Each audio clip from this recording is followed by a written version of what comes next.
జగిత్యాల జిల్లాను విష జ్వరాలు వణికిస్తున్నాయి. సారంగాపూర్ మండలం పెంబట్ల, కోనాపూర్, పోచంపేట గ్రామస్తులు మంచం పట్టారు. వందల సంఖ్యలో డెంగీ కేసులు నమోదవుతున్నాయి. డెంగీ జ్వరంతో నిన్న రాజ్ కుమార్ అనే వ్యక్తి మృతి చెందాడు. నెల రోజుల వ్యవధిలో సుమారు 10 మంది మృతి చెందారని గ్రామస్తులు భయాందోళనకు గురవుతున్నారు. ప్రత్యేక వైద్య శిబిరాలు ఏర్పాటు చేసినప్పటికీ విష జ్వరాలు తగ్గుముఖం పట్టడం లేదని స్థానికులు ఆవేదన వ్యక్తం చేస్తున్నారు.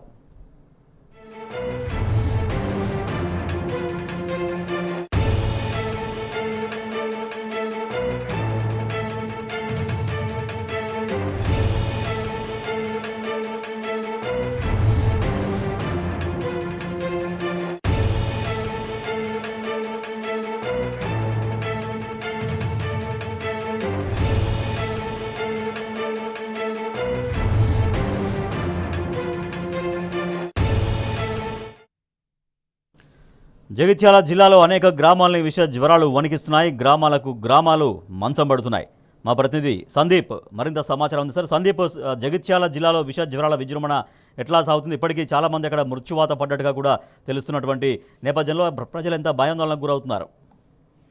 దాదాపు 8 మండలాలకు పైగా కూడా హాట్స్పాట్లను ఏర్పాటు చేసింది వైద్య ఆరోగ్య శాఖ. అయినా కూడా ఎటువంటి ఫలితం లేకుండా పోయింది. ఎందుకంటే రోజు రోజుకు జ్వరపీడితులు అలాగే డెంగ్యూ కేసులు పెరుగుతున్నాయే తప్ప తగ్గడం లేదు. ఇక తాజాగా అంటే ఇప్పటికే మెట్పల్లిలోని జగ్గసాగర్ తో పాటు అనేక గ్రామాలు మెట్పల్లి ప్రాంతంలో విజృంభించాయి. ఆ తదనంతరం ఇవాళ జగిత్యాల జిల్లాతో పాటు జగిత్యాల పట్టణంలో సారంగపూర్ మండలంలో ఇవాళ అయితే దాదాపు 3 గ్రామాలు, ఇటు పెంబట్ల, కోనాపూర్, ఈ పోచంపేట, ఈ 3 గ్రామాల్లో కూడా మొత్తం గ్రామం కూడా మంచాన బాట పట్టింది.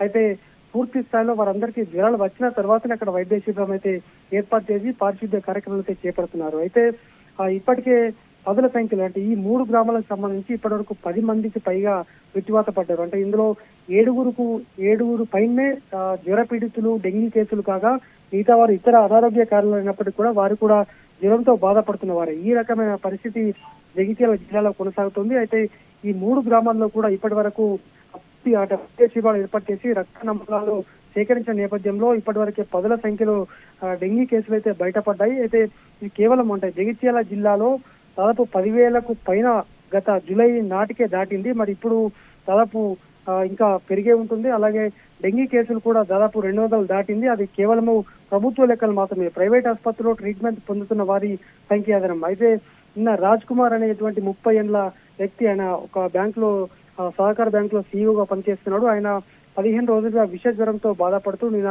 డెంగీ కాటుతోటి మరణించడం జరిగింది. దీంతో గ్రామంలో పూర్తిగా విషరాశాలు అనుకున్నాయి. ఇప్పటికే ఈ గ్రామస్తులంతా కలిసి కలెక్టర్ తో మాట్లాడడం జరిగింది. తమ గ్రామంలో ప్రత్యేకించి ఏర్పాట్లు చేయాలని కోరగా ఏర్పాట్లు చేసినప్పటికీ రోజు రోజుకు కేసులు పెరుగుతున్నాయే తప్ప తగ్గడం లేదు. అలాగే ఎక్కడైతే పెద్ద ఎత్తున డెంగ్యూ అలాగే విష జ్వరాలు విజృంభిస్తున్నాయో ఆ విజృంభించిన తర్వాతనే అక్కడ వైద్య శిబిరాలు ఏర్పాటు చేయడము, అలాగే ఈ ఫాగింగ్ యంత్రాలు అప్పటికప్పుడు తెప్పించడము, పారిశుద్ధ్య కార్యక్రమాలు చేపడుతున్నారని స్థానికులైతే మనకు చెప్తున్నారు. రాజేష్.